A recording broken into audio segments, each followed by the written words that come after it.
Okay. Good evening, everyone. I am Laurisa Acosta, the chair of the Education, Youth, and Libraries Committee. This is Bronx Community Board 7's Education, Youth, and Libraries Committee. The committee agenda is as follows. On May 20th, 2023, Mayor Adams issued Executive Order 411, extending the state of emergency through June 19th, 2023. Accordingly, boards are able to continue to act under the state of emergency section of the video conferencing law. This allows the board to continue remotely. Minutes and video recording will be made available on our website. Okay, how we will run this meeting is as follows. The Code of Conduct for Meetings, Penalties, and Guidelines.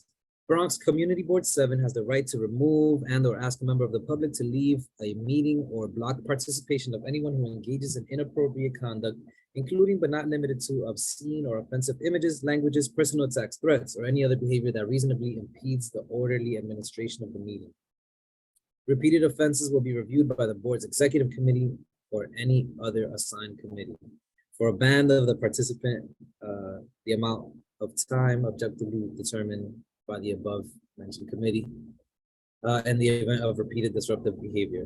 If in-person outbursts or attacks continue, this will be considered disturbing the peace and the authorities shall be summoned. Everyone besides the speaker/presenter will stay muted throughout the meeting. After each presentation is over, I will inquire if committee members have any questions. Committee members will signify that they have a question by raising the raised hand button on your screen or request to speak through the chat when the chair opens the floor. Members of the public who have joined through the online link will be able to ask questions and make a brief statement on the item after each presentation and after the committee has had an opportunity to ask clarifying questions. By pressing the raised hand button on your screen or request to speak through the chat, I read that wrong, but you know what I mean. Only those recognized by the chair of the committee will be allowed to speak during the allotted time. We will stay on topic with the agenda items. Any other items will be acknowledged in new business or addressed at the next meeting. Following the questions, discussion, and public comment portion, the committee will begin their discussions. After each presentation/agenda item will conclude with the decision to vote on the recommendation. All right. If there are any questions related to the meeting software or our process, please use the chat function or raise hand function now or contact the district manager. Basically, our meeting today, we'll have a presentation from Kip, and if we have any community updates from either the CEC or Literacy Inc., we're happy to take that as well. Allow me to take attendance. I'm gonna share my screen. Okay. All right, so attendance, Laurisa Acosta, present. Janelle Robinson, no. Tasha Andrews, not here. Yenny Medina, not here. And Adeline Walker Santiago, not here.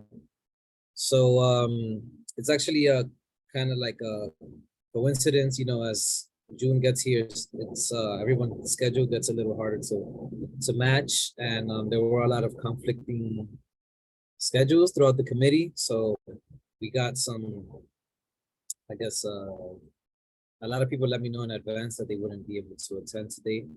So because we do not meet quorum, I don't know exactly how this works, but I just know that it's not an official meeting. However, we can continue and hear the presentations, and I can report that back to our executive committee. And again, this can live on our YouTube channel where folks can always tune in and exactly, it's an informational meeting. Thank you, Maria. So I guess before we begin, I don't know how many of you are aware, but our member of our community board and a member of the Education, Youth, and Library Committee, Nora Fury, passed away. So I just want to take a moment to acknowledge Nora. I guess, you know, I became the chair of this committee early in 2022, and I kind of, for the lack of a better term, I didn't really know how to run a meeting or how this worked, and she was very kind, very patient, and helpful through my journey of becoming being the chair of a committee, and I'm very grateful to her for that. So I just want to use some committee time to recognize her, rest in peace, and we are grateful for all her contributions she's done because she has been on the community board for many years. So who knows if I would be here today if it wasn't for her. Um, so I guess I'll end that with like a short moment of silence.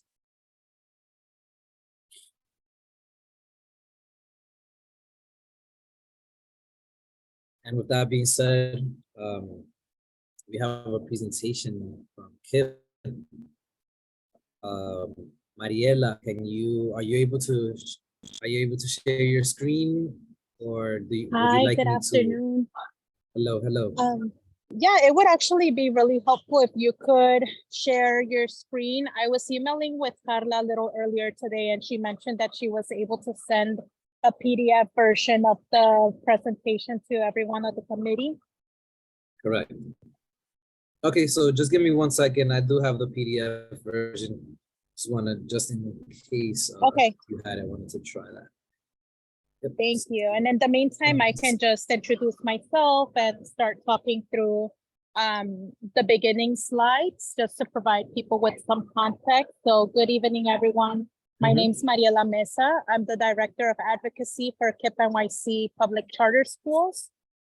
We have 9 public charter schools in the Bronx, and what makes this work really special for me is that I'm also a KIPP alum. So I was a student at one of these KIPP schools back when we only had one, way in the early 2000s. Since then, we've expanded to meet the needs and wants of community members during the last 20 years. And we're really excited to share that we are opening a building in the fall at 2720 Jerome Avenue in Community Board 7. To provide a little bit more context, we engaged with the previous district manager, Aisha Bravo, a couple of years ago, back when we submitted the charter application, and we found out that we would be cited in Community Board 7. And so she was there and was updated with the information when we first opened. Since then, our school has added a grade each year, and with the opening of this building in 2720 Jerome Avenue, we will be educating 800 kids, K through 8, and just hope to have a fully grown school this coming fall. So we can go to the next slide. Awesome. Thank you for that introduction. And let me know if anything's wrong here. Yep, no, this is perfect. And just to share with everyone, this is the mission of our schools.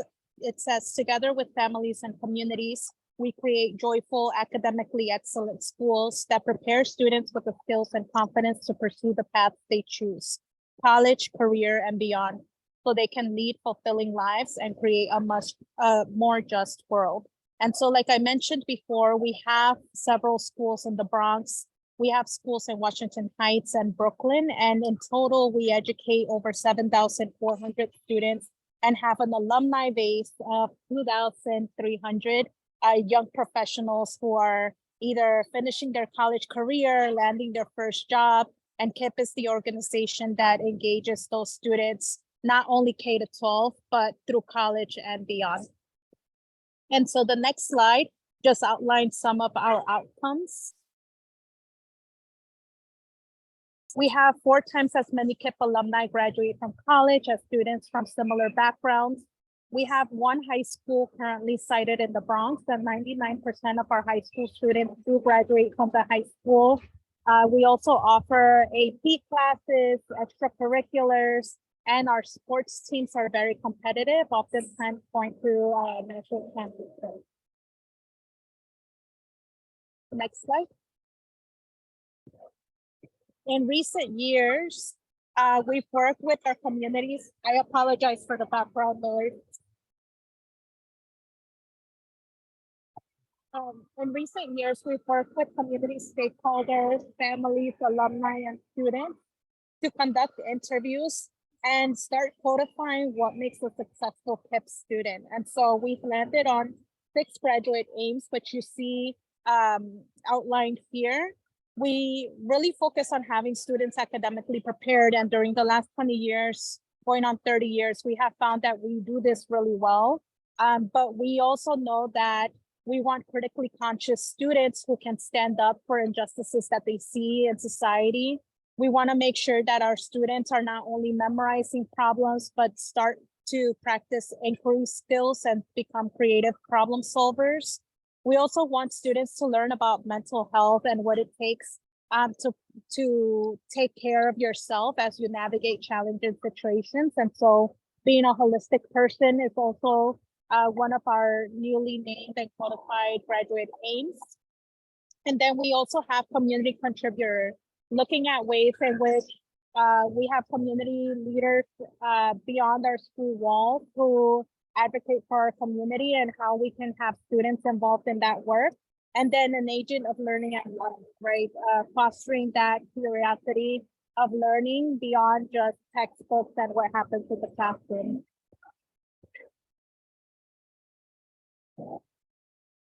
And so as I was mentioning earlier, we are growing to meet this demand. We have several buildings that are nearing completion. 501 Girard is our temporary space and is current home to the students that are going to be coming to 2720 Jerome Avenue. When we first opened the school, we were physically sited in Community Board 7, but as we enrolled more students, we weren't able to accommodate the students in that one building. And so that's the reason why we went to 501 Girard. As it states on this slide, this is a temporary space. And so we were housing the students from Community Board 7 and District 12 and District 10 in this building, but now they're coming back home to Community Board 7 to 2720 Jerome Avenue. Next slide. Okay, and so this is the exciting part. I wanted to share with you all a couple of previews of what progress on the building is looking like and some of the highlights that we have for this new building. Because we were able to build from the ground up, we were able to customize a lot of things to actually serve the needs of students. And so what this means is that we have flexibility around having a cafeteria that also turns into a multi-purpose room. We can use it as an auditorium. We can add bleachers to it. We have play terraces and an outdoor ball field. As we all know, access to play space, safe play space for students to access on a daily basis is really challenging in some areas of the Bronx. And so we're really excited to provide our students with a play terrace. We also have a high school regulation size gym, which just opens the opportunities for our students to expand and exercise and have access to more sports opportunities. And what's really exciting about this building, and we'll get to it a little bit later, is that we were able to customize and have the gym be on the very first floor of the building. And when we talked with Aisha Bravo a couple of years ago, when we first had this vision, the goal is to have this gym be accessible by members of the community. So for example, if there was to be like a precinct and community basketball game that we wanted to do on a Saturday, we would be able to open that gym space to the community without having to worry about additional costs of security or having extra staffing. So people wouldn't wander around the rest of the building unsupervised and us have to worry about safety issues. So that's just one exciting highlight that I'm excited to report back to the community board about. In the next slide, you'll see the play terrace that I mentioned. This is what it currently looks like. And then on the next slide, you'll see what we hope to have the finished product look like. And then in the next slide, we have the gymnasium. Again, this is what it currently looks like. And then in the next slide, you have the finished product or what we hope it will look like. And then in the next slide, we have a sample of what a classroom would look like. The other exciting thing that we have to share is that because these buildings were, again, built from the ground up, and we were able to customize them, we were able to have a customized kitchen where we're going to be able to expand on our quality food program that we currently have at several of our schools in the Bronx. But just having access to high quality food has been tremendous for our students. We currently have it at 9 KIPP schools and are looking forward to expanding that program and providing these additional 800 kids with high quality food options. And then here you have my contact information. In the picture that you see here, you have our Chief External Affairs Officer with one of our KIPP alumni who's actually one of the engineers on the building. So it's a full circle moment for us having to see and working with our alumni on this project that's going to open up in our own community. That's all I have.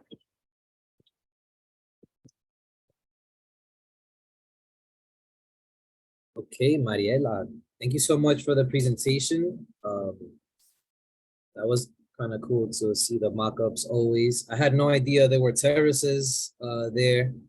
So I think that's exciting. A couple of questions before I open it up to the community. You mentioned, I'm sorry, can you tell me what your, I guess, role or title is with the school? Can you remind me? Sure. So I'm the Director of Advocacy on the Got it. External Affairs team at KIPP NYC. Cool. Okay, and so when you open up the K through 8, they'll already be open? I mean, yeah, because I know you're adding grades, so what grades are you up to right now? Yeah, so we are missing 1 grade. We have up to 7th grade this year. And so next year we will be adding 8th graders. However, we do enroll year round. So if you, when you're talking to community members, find that there is interest in students attending a KIPP school, and particularly schools cited at this location, we do conduct year-round enrollment. And this year we actually had openings at all grade levels, if I'm remembering correctly. Got it, got it. Okay, a couple other questions. Well, first, I know a bunch of people who went to KIPP schools. Sorry. It's just, I mean, I find it interesting and I don't know enough, so I'm gonna have a lot of questions. But one question I have, because I was I'm in a master's program and I'm, I guess, kind of focusing on school education. And I've learned that in New York City over I guess the last decade, school suspensions are kind of like getting better. They're going down. I've been able to learn that by looking at the data that's available, that New York City public schools make available. But it was a struggle to find charter school data. So I guess my question is, how does KIPP, how does KIPP have that level of transparency on sharing like what's going on? Because I would love to know if it's getting better or worse, so to speak. So is there anything you could say on that? Yeah, and I think I can make the request and get that data to you. I will say that in recent years, we have built out and looked very critically at our student and family handbook. So we've created tiers and steps, right? So when a student, quote unquote, gets in trouble, they don't automatically get suspended. We have built out a program for social emotional learning, which means that we have structures in place where students, if you look at the high school level, we have peer leadership circles where student leaders are facilitating difficult conversations with their peers or resolving conflict with their peers. We have strong social work teams in place. I know that when we look at some of our district schools, not all, but what I've seen is that you have maybe 1 social worker for 500 kids, and that's not the case for KIP NYC. We do have a regional support team that also plugs in and provides professional development to our social workers. So I can certainly, make that ask, get that information to you, and also provide you with a copy of one of our student handbooks if that would be helpful. Cool. I guess that would be helpful for if I'm looking for a specific thing. So I think thank you for making that available, like to know that I'll be able to just ask you if I'm looking for anything. Yeah, of course. All right, that helps. So I guess I'll go to AJ first, and then I see a question in the comments. Go ahead, AJ. Hello, can you hear me?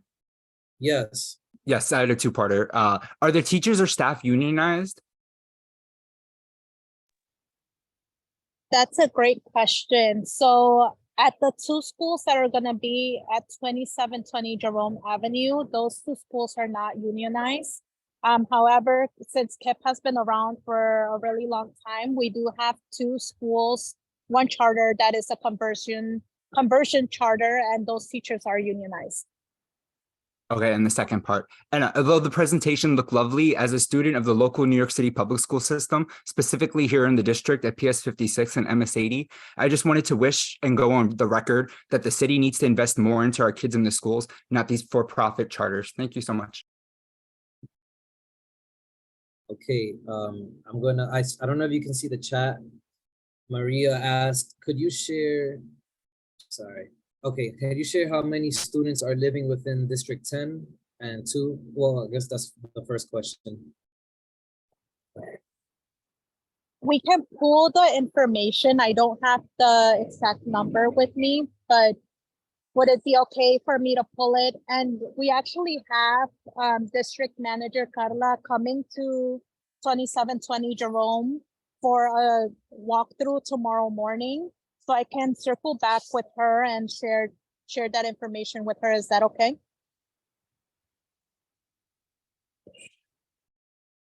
Or Maria, you can also, we have her, Mariela's, oh, go ahead. Did I just hear that there's a representative from District 10 showing up to your school tomorrow? No, the district manager, Carla, Of for Community Board CB7 7, is, yeah. yeah. Oh, okay. I'm gonna drop my information in the chat because I would like to get the questions that I dropped in the chat about how many of the students are living within District 10, as well as how many of these students that are living within District 10 are students in temporary housing and students with disabilities. Only because Community Education Council, it's really entailed into what is happening with the families and students within our district. And as you may or may not know, the Community Education Council oversees all 62 schools within our New York City public schools. So we heard about this proposal and the addition to bring it in this school right in front of 3 or 4 of our a campus that is literally across the street. So some of the questions that I have are relating to the impact that this charter school is going to be making into our public schools. So these are questions that were not addressed during the public hearing. And these are questions that our parents want the answers for too as well. So I'll drop my information in the chat. Thank you.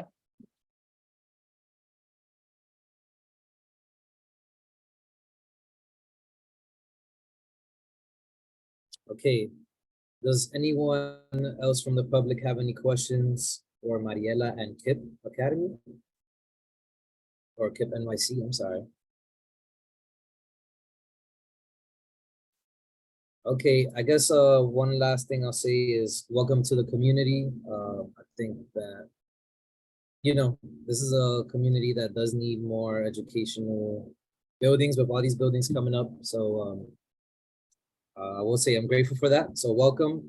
And I believe I'll be part of the walkthrough tomorrow. So it'll be nice to see the school in person, the facility. And if I have any questions, I'll come ready. Okay, sounds good. Thank you everyone for your time today.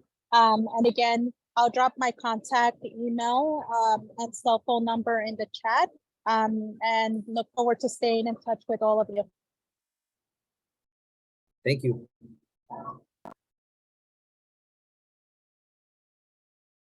Okay, cool. Maria, I see you left your info below. Mariela, I guess you're sharing it now, but I know that your email is mmesa@hipnyc.org. There we go. There it goes.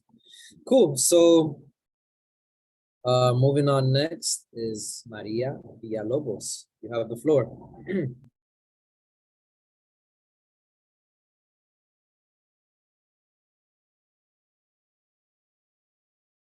Thank you, Lourdes. Apologies for the background, but I don't have control of the loud music outside. So Maria Villalobos, Community Education Council District 10 President. I wanted to share two things with everyone that is here. One, that we have our Community Education Council, their last meeting of our term will be happening on Tuesday, June 20th at 6:30. It is going to be a hybrid meeting, so everyone is welcome to attend to our One Fordham Plaza at 6:30. If not, same link as it has been shared in the past, it's available for everyone to join.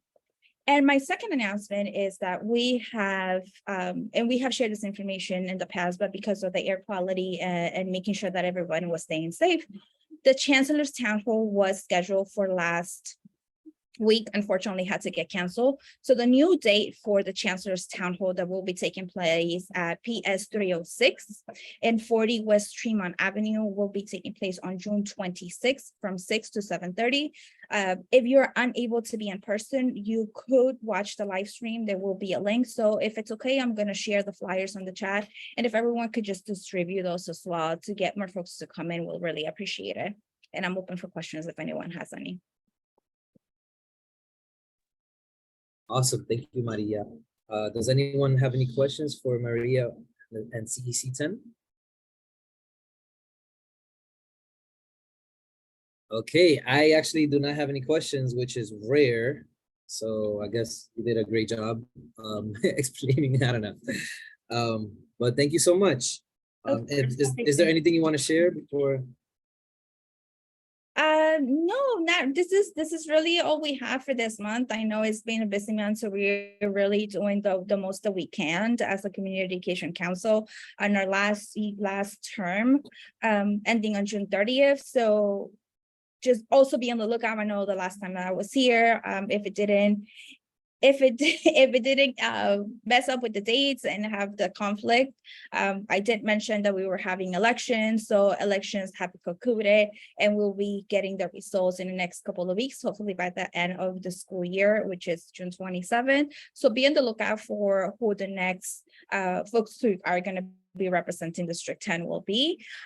So more to come on that end. But again, thank you all so much for always welcoming me into your space and allowing me to share this updates with all of you. Of course. I actually do have a question. So is there anything else that happens throughout the summer or early fall, because we won't meet again until September, that we should be aware of, just so I can to look out?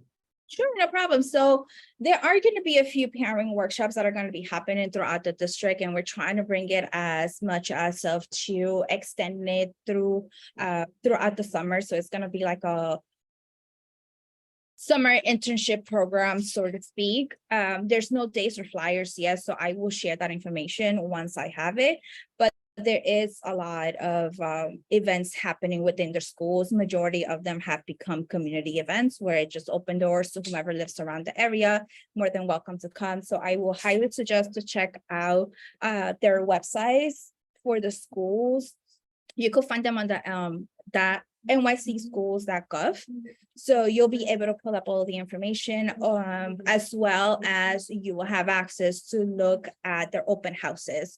So I know those are the big questions right now as far as because we have the results for middle school, pre-K, kindergarten, and high school. So in case that you didn't get an assigned seat, you will be able to look up the information for the open houses, to come in and just visit the school, to make yourself feel a little bit more at home, knowing that you're okay where your child is going to be during that time as well. So be on the lookout. I will share more information once that comes about workshops for the parents, events, and so on, because there's still going to be some movement within the district. It's just not going to be as a daily within when the school is happening, when the school year is on. So summarizing is still happening. So I'm not sure if you folks are aware, but summarizing, there was a waiting list of about 90-ish thousand students that were waitlisted because there just weren't enough seats and they just didn't, more applications than seats available. But I am happy to report that in June 23rd, to the students that were waitlisted, they will be able to reapply and see if you were rematched again. So June 23rd is one of those dates that you want to keep in mind because they are going to reopen the summarizing application. So you still have a little bit of a window to be able to see if your child will be able to attend summarizing if you applied for it in the summer program. Of course, if the option was out there, but just they will have to check on their My Schools account where they did the application. Thank you. Thank you so much. Of course. I appreciate that. All right. So any last questions before we move on? Oh, AJ, I see your hand. It's a question for you, sir, not her. So hold it. Okay. Arisbel, do you have a question for Maria? And AJ, you can hold to the next portion. Hi, good evening, everyone. Quick question, Maria. So for summarizing, if the kids already applied, they will have to reapply to be rematched, or will their existing application be considered?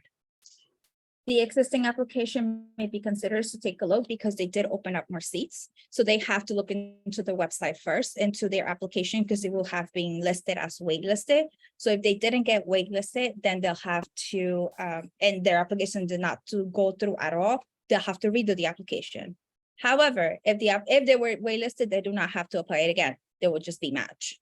Did that answer the question? Makes sense. Thank you. Of course. Okay. AJ, do you mind if we wait until, Arisbel, are you presenting? Do you have any updates? I mean, I could just present the basics of Literacy Inc. As far as updates, we're Yes. closing our fiscal year. So our programs are coming to an end and we will restart in the summer in July again. You want me to do it now? Yeah, go ahead. Go ahead. All right, so good evening, everyone. My name is Arizwan. I work for Literacy Inc. as I'm the Community Engagement Specialist for Fordham and Kingsbridge. LINK is a nonprofit organization that provides reading and learning opportunities for children ages newborn up to the age of 5. We also provide workshops for parents because we strongly believe parent engagement is very important. We do both in-person and online programs. As I mentioned earlier, our programs this month are really limited because we're closing our fiscal year, but I'm going to put our website in the chat and my email as we're preparing summer programs for our fiscal year of 24 to begin. Thank you. Thank you. You go by Aris. Arisbel. Arisbel, okay, either or, I guess, or just I'll say Arisbel. So awesome. I'm curious to know, is there, and I think I've asked Gladys this before, so apologies, whatever. What is like, is there the biggest event of the year that Literacy Inc. like looks forward to? Like, what is there a big community thing of the year that you guys plan, I guess, like the biggest one, so to speak? So we serve 8 communities, so there's not like a per se big event for all 8, because since we're located in all 5 boroughs, each one will hold like their big community. For example, for Kingsbridge, Marble Hill already reached out to us. They're going to do a big family event in the summer, and we're going to be part of. As far as a LINK hold, there is not one big program. Gotcha. Thank you. That actually helps. That makes sense. But our online programs are open to all NYC, actually everyone, because it's virtual, so anyone can join Right. from any place. Right. Awesome. Thank you. Thank you for that. Does anyone from the public have any questions for Arisbel and Literacy Inc.?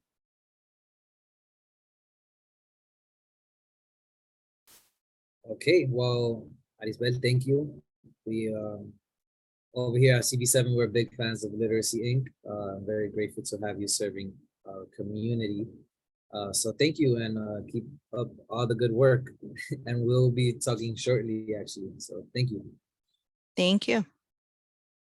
Okay, so that is it. I know, AJ, you have a question for me. Go ahead. Yes, sir. Can you hear me? Yes. All right. I just wanted to know, did the Yankees ever give the kids the money or have that scholarship event for them yet? And as this is the education committee, the last one of the school year, let's not forget to congratulate the graduating class of 23. Thank you. Yeah, so AJ, to answer your question, the students, and I believe this update was shared last meeting at the last general and executive, but the participants were honored on the field.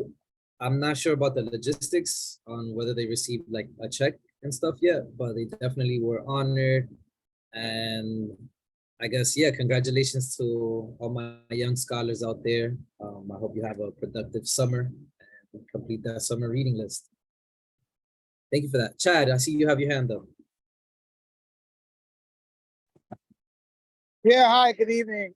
Sorry I missed the meeting. I'm actually out and about. I just wanted to know, do we have any additional leads for the what's that event? The resource fair that we have? I believe it's on the last Saturday of the month. Do we have any leads? So Chad, I believe because the event is being put together by the board staff, I haven't had any like direct support. I haven't directly supported the planning of it, so I'm not really sure who will be there and the rest of the question you asked. So Well, that might, yeah. the reason I bring that up, we can make a recommendation for some of the folks who come to visit your committee to be a partner in the events. I think it would be well received. Perhaps we can reach out to Carla and make that suggestion. I was just wondering if you had any leads. Okay, that's actually a good idea. I don't know if CEC 10 or Literacy Inc. or anyone else has been personally invited, but I'll connect with Carla because I'm seeing her tomorrow, and it might make sense to not only table but to share some resources there. So Yeah. I'll follow up with you on that, right, Chad? Okay, sounds good. And again, I'm sorry I caught the schedule for the meeting this afternoon. So sorry for my lateness. No need to apologize. Thank you for being here, period. You're welcome. Yep. AJ, you have your hand up? Yes, sir. It's the Poe Park Resource Fair is actually on the monthly calendar for June 24th at 12. Thank you. Right. Thank you for that. AJ is an all-star here at CP7. All right. So that concludes our informational meeting. So thank you, Maria, Chad, AJ, Arisbel for attending. If you have any questions or I don't know, anything you think I can help you with, I'll leave my email in the chat. And that is all. Thank you guys for being here.